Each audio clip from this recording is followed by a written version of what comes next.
Paleo-Christian Museum within the Vatican Museums includes a collection of marble coffins and inscriptions from the first Christians. It's thought to be the world's biggest collection of this kind. Its official name is the Pio Cristiano Museum, founded by Pope Pius IX in 1854. This is the largest existing collection of sculpture in the world of the early Christians. So we have these coffins, which in reality are tombs. But because of the fashion of the time of adorning the tombs with sculpted figures, during that period, from the 3rd to the 5th century after Christ, we have all of these marvelous sculptures of the front parts of coffins in Rome, which is an important artistic place. So this museum has an artistic importance. But what's important about these images? Well, Christians have understood that they could make people see their faith. One of the biggest and most important coffins there is the dogmatic sarcophagus, with images of the Bible. The top part of the sarcophagus narrates the Old Testament with images of Adam and Eve. The lower half, the New Testament, with images of the Epiphany and some miracles of Jesus. It dates back to the 4th century. This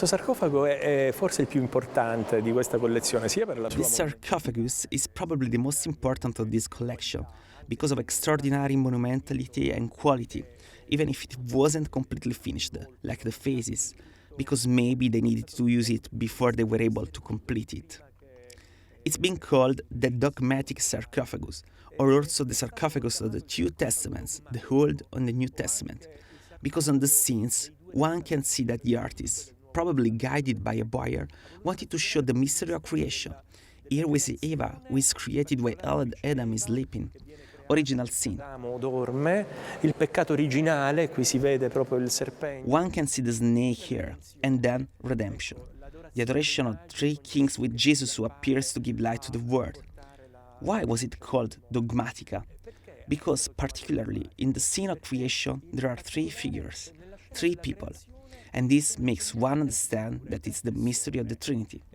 For the first time, the mystery of God is represented in a courageous way. Per la prima volta viene raffigurato un tentativo, anche coraggioso, anche azzardato, di raffigurare il mistero di Dio.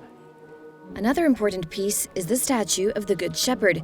It dates back to the year 290, and it's been in the museum since 1963. Questa statua è stata in realtà This statue is really the result of a restoration. But careful, that doesn't mean it's not an original. But if you look carefully, one can see there is a fracture on the lower part of the tunic.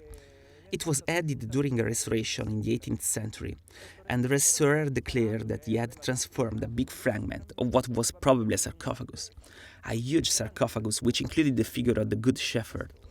This fragment was found again in the catacombs of San Callisto in Rome.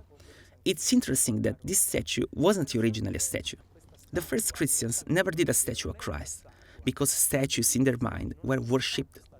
So the Christians did not want to be confused with the other.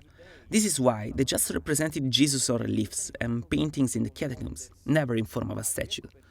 Statues on Christ came later, during the Middle Ages. So this is a very important symbol that for the first time the Christians try to give Jesus a face. The face we see with this hair that falls on his shoulders is the first face that Jesus has had in Christian heart. He didn't have a beard. It was the face inspired by the god Apollo, who was the god of beauty, the god of the world. So the Christians thought they could give him this face to show what Jesus was like. Alla figura del dio Apollo, che era il dio della bellezza, il dio della parola. Quindi i cristiani hanno creduto che si potesse dare questo volto per far vedere com'era Gesù.